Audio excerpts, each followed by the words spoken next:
Hi, thesis students. This is Dr. Edward Kumela.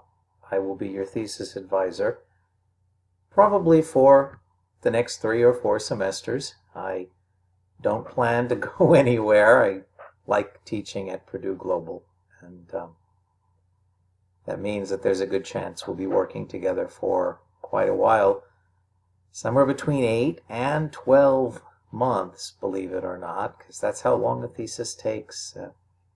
3 or 4 semesters. So, I want to give you a little bit of an introduction to the thesis process. Sometimes I do individual phone calls, but when there are large numbers of students starting thesis at the same time, that becomes difficult. So I will record a video for each semester. This is a recently recorded video just for the semester that you are beginning. I want you to understand the thesis process a little bit more before you go into it. The first thing that most students need to know, and some of you already know this, but sometimes students don't get this information, so I start here, is that a thesis takes a long time. As you know, there are 2 ways to get to your master's degree in our department. One is called the comprehensive exam. That takes 1 semester. It is just like taking any other class that you have taken. You write a few research papers and then you're done. You pass the class, you get your degree, you graduate, you celebrate, and you have a successful life, we hope. The thesis is the long road to that same degree. It always takes 3 semesters. For at least 2/3 of students, it will take a 4th semester. Particularly if you are an ABA student, you can count on 4 semesters because running your intervention with an actual subject will take 6 to 12 weeks easily. But most of you will need 4 semesters, even if you're not in ABA. That is just how long it takes to produce a publishable quality thesis, and that is the goal. Your thesis will be the equivalent of a journal article, a peer-reviewed journal article on steroids. Right? So it has to be of the same quality, but longer and in more depth than an actual journal article is. So it's a great deal of work, but it's immensely rewarding. I am really honored to have mentored, coached about 250 of our grad psych students to successful completion of their master's theses over the last, 7+ years now. I've been doing this for a while. And prior to Purdue Global, I also was on dissertation committees and master's thesis committees at a couple of other universities. The reason I'm your thesis advisor is that I am a researcher. I'm actually a clinical psychologist. For about 10 years I was in private practice, but throughout that time I was also doing research and publishing. And for 10 years after that, I was the executive director of a large psychiatric hospital here in Arizona. And then after years of executive management, I wanted to teach for the last phase of my career. And I am hoping to stay at Purdue Global until I can retire some years down the road. But a thesis is research, and so it makes sense for your advisor to be a researcher. I've published about 100 peer-reviewed articles in my career, and then of course worked on theses and dissertations for hundreds of additional research projects. So, why does a thesis take 3 to 4 semesters? Well, the first semester will be devoted entirely to figuring out what you want to do your thesis on, and then writing a comprehensive literature review. That'll be 10 to 15 pages long. maybe longer, depending upon the area, and you will have 15, 20, 25 references in there. The second semester is when you write your method section. This is the hardest part of the thesis to work on. So the second semester is the most grueling, but also you grow because you learn so much about instrumentation and assessment and direct observation and coding sheets and inter-observer agreement and statistics.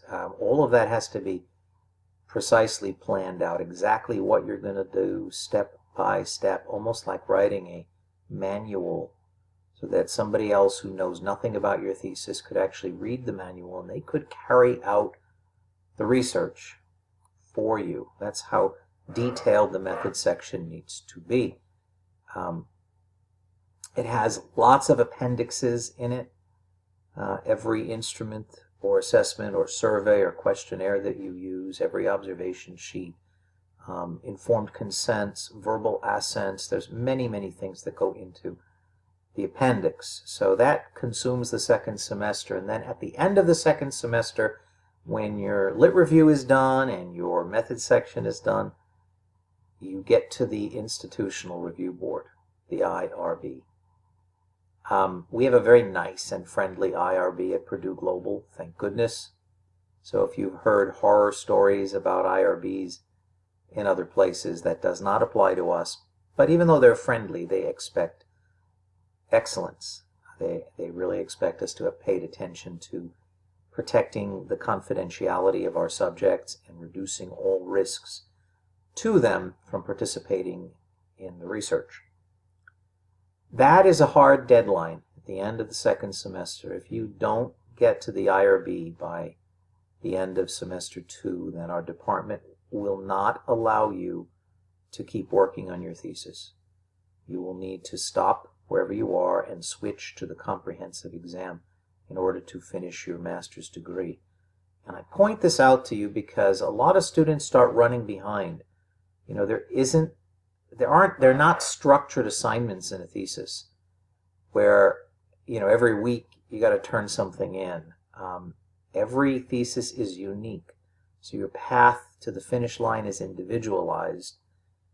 And that means that unless you are really good at time management and self-discipline, you might fall behind.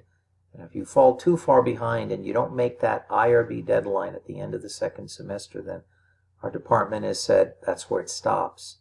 So keep that in mind.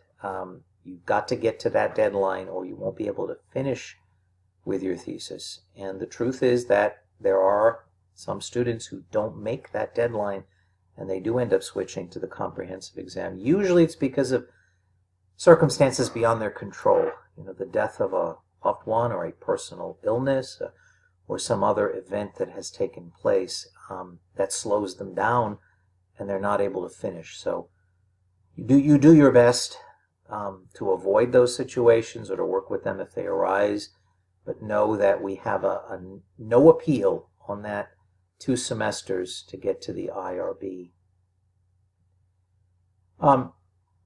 Once the IRB is completed and you get approval, then the fun really starts, because then you actually get to start collecting data, doing your actual research. If you're in ABA with one or more research participants, it gets pretty exciting. And of course you've got data, we begin to analyze it and we figure out what is the story in the numbers. What have you actually learned? How can you answer your research question?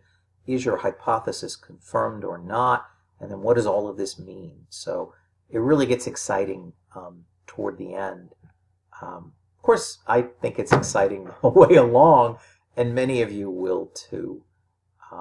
But the real fun is when you've got data and you are discovering something that nobody else has ever known before in the field of psychology.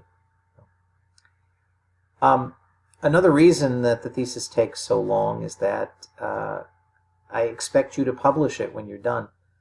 Now, not every student does publish, but most, maybe 80% do. I will make that decision at the end, whether your thesis reaches that level of publishability. Sometimes things go wrong and we can't publish. So don't expect it. It's not a guarantee, but in many cases you will be able to publish your thesis. And if it's going to be out there for people to find on Google and in the libraries, you know, on Cyclid and on Medline with your name on it and my name on it, it's got to be perfect. And I tell you, reaching that level of perfection in modern science is not easy. It takes a village, okay? And you have a village of support. You're not doing this alone. I'm going to read everything you write, and I'm going to heavily edit. My job is to take your work and polish it up. So I will move sentences around. I'll move paragraphs around. I'll ask you to add things. I'll add transitions. I'll tweak the wording. You know, so I will polish it to get it to that professional level. But it takes a lot of editing. Round and round of editing. So don't get impatient when I keep sending things back to you and asking for changes. And once you get past me, then everything goes to your thesis committee and they will ask for more changes. Then it finally goes to the IRB and they will ask for changes as well. So you've got committees and, you know, and an advisor. You've got multiple people involved here in your village supporting you and challenging you to that high level of excellence of publishability. It is really wonderful when it's done, but it is a lot of work. You will need 20 hours a week, guaranteed. If you can't set aside 20 hours a week to do this, then you may not get to the finish line, so please be aware of it. A thesis takes a lot of time. Now you can chunk that. You know, you could spend a long 3-day weekend doing nothing but working on your thesis and nothing during, you know, a 2-week period if your job is really intensive.